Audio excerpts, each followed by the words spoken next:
What's up, everybody? Happy Memorial Day. It's Kyle, your host of Unlocking Your Inner Strength. Another episode back at you on Memorial Day. Meant to record this one last week, so it's a little late, but better late than never. I figured every year I'll probably make a recording about our 2-year anniversary or 3-year anniversary, whatever the anniversary of when we defied the governor's orders and opened the gym. Because I think it's important to keep stuff like that as not just a memory that gets locked away and that nobody talks about again. Because history repeats itself. And when that time comes, we're going to have to remember stuff like May of 2020 and having courage and living by your convictions and your beliefs and your values and not really giving an F what anybody else thinks about you. That is a key component to this. But I want to dive in, and excuse me ahead of time, we got a naked baby Emma Taylor right over here. She's coloring. We got the boys, they'll probably be out. Devin's out getting her nails done. We got Italy coming up this week from one of my brother's weddings. So I'm going to do the best I can to not be distracted, but bear with me. To start from the top, as we all know, 2 years ago with all the lockdown craziness and whatnot. Now, heading into that, I'll give you a little bit of my background. I was following this this COVID stuff since pretty much October of 19. Different stuff I look at, different sites. And then it would pop up in the mainstream a little bit. And then when they started really talking about it in January, I told Devin, nope, not buying the narrative at all with this. Not buying a narrative as far as what they were trying to push, the agenda they were trying to push. Keep in mind, my grandfather got COVID and died. And it was a very sudden death. So that was very hard for all of us. So I want you to keep that as frame of reference. And then they started the lockdowns. I continued to go I had a seminar that Friday night. I still put on at the gym. That was March 13th. That I put on. Despite the doctor that was supposed to do it with me backed out because of everything was starting to lock down and it was coming. So that Monday, the first Monday of lockdowns, we actually, I was open as far as I was in the gym. I would continue to go into the office every single day. We were having the Rutgers football team was actually training with us at that time because they couldn't train at their facility because the school was locked down, closed down. So anyhow, we dealt with that for a couple months. And it was May 4th. Remember, me and Devin were sitting in the hammock right over there, right behind me, down our hill. I said, I think we got to open. We got to do this. This is just a bunch of BS. And she was like, you got to do it. Let's do it. So it was a decision her and I made together. So we made the decision May 4th, which I'm confident that we made the decision first in the state. And I'll talk about the other guys down in South Jersey maybe throughout this. It was cool that they did it, but we definitely were the first to make the announcement. And we weren't going public with it. That wasn't the reason we did this. It was really to provide hope for people at that time. Because if you could put yourself back in that time period, people were starting to lose hope. So May 12th, which was a Tuesday, I remember I was home with the kids. Devin was working at the gym because we kind of did a soft opening. We were testing our protocols with select current members at that time. But we had already made the decision again that we were going to open May 18th. And I remember seeing something pop up on my phone that Los Angeles was going to stay on lockdown or closed through August. And I just got this vibe, right? We were doing this to give people hope and a sense of community. And I said, this is ridiculous. I said, I'm going to go into one of the Facebook groups I was in, like OpenNJ or something along those lines, and just to let people know that we are actually going to open. And that was it. It was not for attention. Now, and that was just a live video I did. The kids were eating dinner in the background. Before you knew it, the thing goes viral. And my phone starts blowing up. I'm like, uh-oh. Because again, we were not doing this for attention. It starts blowing up. All this stuff. And there was already some behind the scenes stuff going down as far as Some of my buddies that were police officers in the local area, they knew I was planning on opening. They were trying to talk me out of it. Family members, some of them were kind of unsure. Because you got to remember, it's now it seems easy to look back on that time. But going through that time, there was nobody else doing this. There was nobody else standing up. There was nothing. Like, people were fed up. But I didn't really care as far as once we made the decision what happened to me as a man or as a business. I had no fear of that stuff. Anyhow, that goes viral. It has like 12,000 views that night, and something like, I can't remember how many shares. It was like over 100 shares or a couple hundred shares. Devin got home. I'm like, well, now everybody knows. So let's see what happens. The next day, Fox News reached out, wanted me to be on Fox that weekend. So I was on a Neil Cavuto show that Saturday right before, right? So this is all kind of the week before Memorial Day 2 years ago. Just trying to see where Emma went. She disappeared on me. So was on that show. That Friday, I'm sitting in the gym. The Friday right before being on that, and one of my friends, who was a officer in town, came by. He said, "Can I talk to you for a minute?" It was right before I was leaving. It was probably like 4 o'clock in the afternoon. I said, "Sure, man." So I went out there after I finished the call I was on. He said, "So what's the deal? What time you opening Monday?" I said, 4 o'clock. You know, this was public. I wasn't hiding this. I told the authorities locally what I was doing. So what happens when we give you a ticket? I said, "I don't know." I said, "I figured I stayed open. I figured that's my fee for the day." And they didn't know either. So I consulted with my lawyer, and he's like, "That's correct. Give you your summons. You stay open." So Monday rolls around, and I'm walking my hill over here, my weighted vest walk, and one of the coaches, no longer a coach, but he wanted to work out at like 6. He said, "Dude, they already got the gym surrounded. There's cops everywhere. There's this and that." I said, "Really?" I said, "I told him it wasn't open until 4. Why is that?" Nonetheless, you know, you still get the butterflies, right?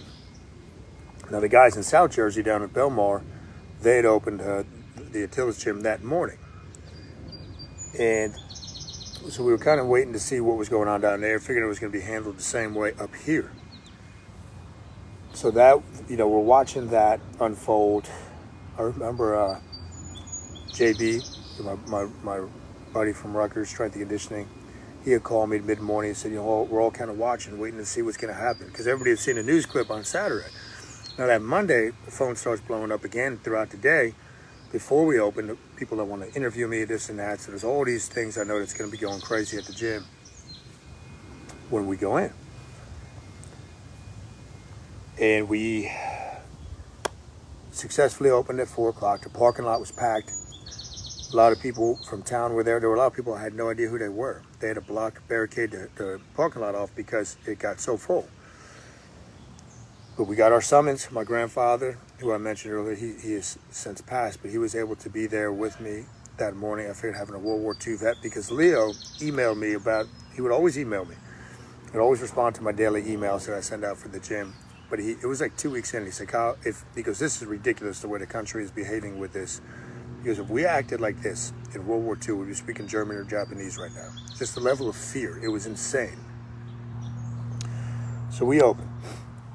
Man, I was emotionally shot that night. Just drained that Monday night. But got back at it Tuesday. Back at it again. Get another summons. Now, some of my buddies tell me, "Hey, tomorrow we got to start giving the clients tickets." I said, "All right, do what you got to do."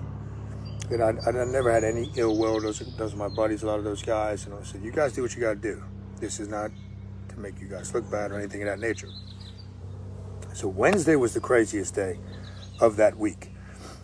And in order not to allow this to go on too long, you know, that's the day I really want to focus on. So Wednesday, go to work out with my buddy Frank at the gym, like 7 a.m., I don't know, 6 a.m. So we were working out the whole time, me and him. Like, he texted me right when all this nonsense started in that March. And a picture of his home gym. I said, "Oh, awesome, dude." I said, "Well, I'm going to train tomorrow if you want to go train." He's like, "In." So we were training 3 days a week throughout all this because we had the same exact mindset with this, what was going on. So we're working out. The Bill Spadia show at New Jersey 101.5 asked me to be on. So after the warm-up, hop on that. After that, people reaching out, my police buddies. So that was pretty cool. But then two of my other buddies that are officers from different towns had reached out that mid-morning and said, today's the day that they're going to arrest you. I said, all right. Then what? And so they kind of walked me through the process as far as you're going to get arrested. We'll come pick you up. They're not going to detain you overnight and blah, blah, blah. All right, cool. So that's what me and Devin are thinking going in. Now, mind you, my other buddy, who was a township prosecutor, reached out to me that Tuesday and said, hey, can we talk tomorrow? I didn't go to any of my buddies in high places when I made this decision because I didn't want anybody feeling obligated to me or having to make a tough decision.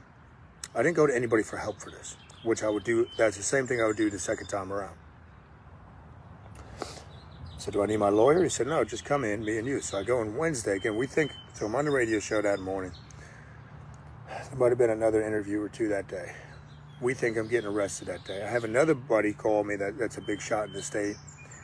And his son is actually an officer in the town. He says, listen, there's going to be a lot of officers at the gym tonight, Wednesday. There's going to be a big rally at your gym. And this guy has a concealed carry license that's going to be there. I had no idea about any of this. I'm just opening my gym for our clients. That's it. I didn't know what was going on with Facebook and this stuff.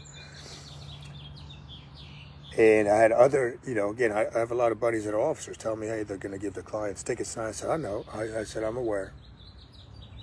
Anyway, go meet with my buddy, the prosecutor, and my buddy Frank, who, is one of my really good friends. He texted me that. He said, hey, did you reach out to Roy? Roy Fryman was an old member, but he's an assemblyman in New Jersey.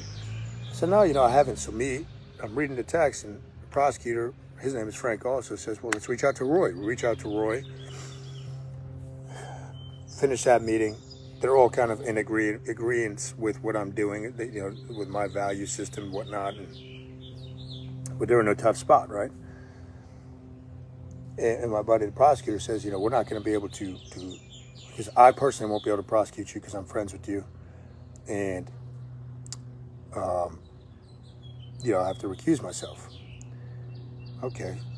So I go into the gym anyway after all that, do another interview. My other buddy, whose friend is a cop in town, he calls again and says, look, I got off the phone with the county, ripped into them. How are you going to give this guy's clients tickets, blah, blah, blah. And this guy's a lawyer. He's very well connected. And he said, well, the county says, the county was great. It's not our choice. This is directly from the governor. These are the orders. We have to give this guy. We can't let him continue to open. We have to give his clients tickets. Like, damn. Because if nobody goes in, then essentially they beat me. They won the battle.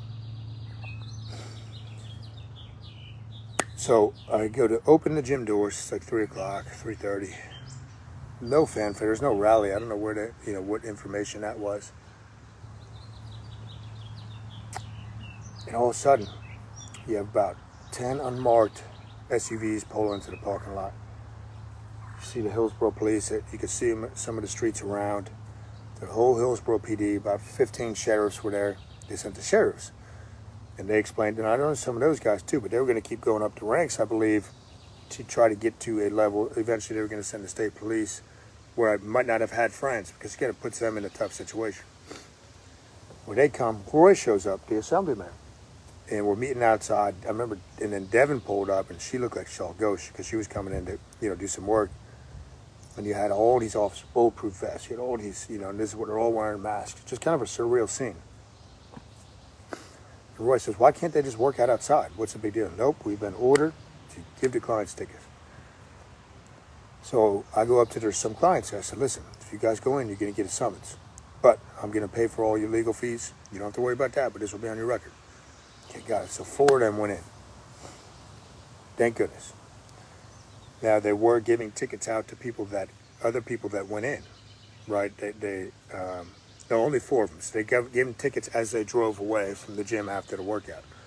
They thought there was going to be a lot of media, I guess, and whatnot. So that's the way that was going down. But Roy calls me back, says, hey, it's like 5:30. Can you meet tonight? I said, sure, what's up? He goes, come to my office, 6:30. Me, you, Mike Robertson, who's the county prosecutor, and the county chief of detectives, John. I'll be there, man. So I go in. Remember, we thought I was going to get arrested at the beginning of the day. Sit down with those guys. And Mike, who's a great guy, we really hit it off. You know, we're making small taste of, listen, I support you. I believe in what you're doing. I watch your videos. He goes, do you want to make a compromise? Because we've been told we can make a compromise through the governor's office with you. And I said, sure, what do you got? And he says, outdoor fitness, up to 25 people. I said, well, is it just for us or for everybody? So I wanted it to be for everybody. Again, this is why it was to give people hope. This wasn't about us staying in business or getting publicity. I said, sure, I agree to that. We wound up doing some shots of whiskey. It was just kind of a surreal night. I got home at like 9:30 that night.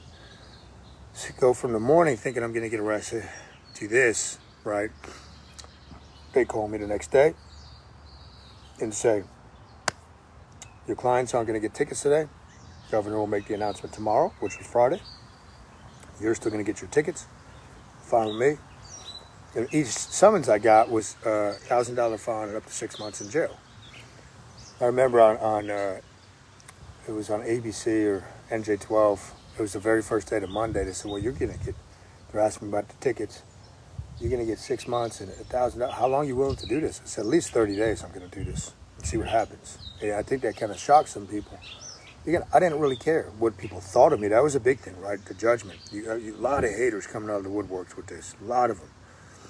And it's okay because they gave me the most valuable thing they have, their time and attention. But it didn't affect me at all, and as far as that goes. Governor made the announcement that Friday. You know, real emotional. There's a video somewhere on Facebook I made, and still doing all these interviews and all that. And I remember it's kind of a celebration, right? You stood by your beliefs. You know, I stood by my beliefs, and I knew I was doing it out of the pureness of my heart, me and Devin. So I knew nothing evil would happen to me. I knew I was doing this not for malintent or to harm anybody. It was for pure love out of my heart to give people hope. So I knew that from operating from that vibrational energy, nothing bad could ultimately come upon me. So that weekend's Memorial Day, I spoke with Ian down at the shore. They wanted us to speak. Spoke down there. And I think throughout, the approach we took was way different. You know, mine was not to get people fired up, right? Mine was a belief and not antagonizing people. You can see that when we both spoke down there, the difference in the reaction of the crowd. Anyhow, that Sunday, which would have been yesterday, I get a call. Don't know the number, don't pick up. I hardly ever pick up my phone as it is. And I get a text, hey, it's Mike. So I wasn't supposed to communicate directly with Mike because that's to protect, right? His interests and whatnot. And he was on vacation, so then he was within his rights to call me, and we talked for a while. He said, hey, is everything happy, or, you know, good? Are you happy the way things turned out? And I said, yeah, man, very happy. And he kind of gave me some insight that the next day the state was going to get funny, squirrely, and they said, well, we might close him down with the Department of Health. And he said, whoa, whoa, whoa. This guy gave us his word. He's not some stupid meathead. He's a smart guy. He gave me his word. You gave me your word. You can't go back on him.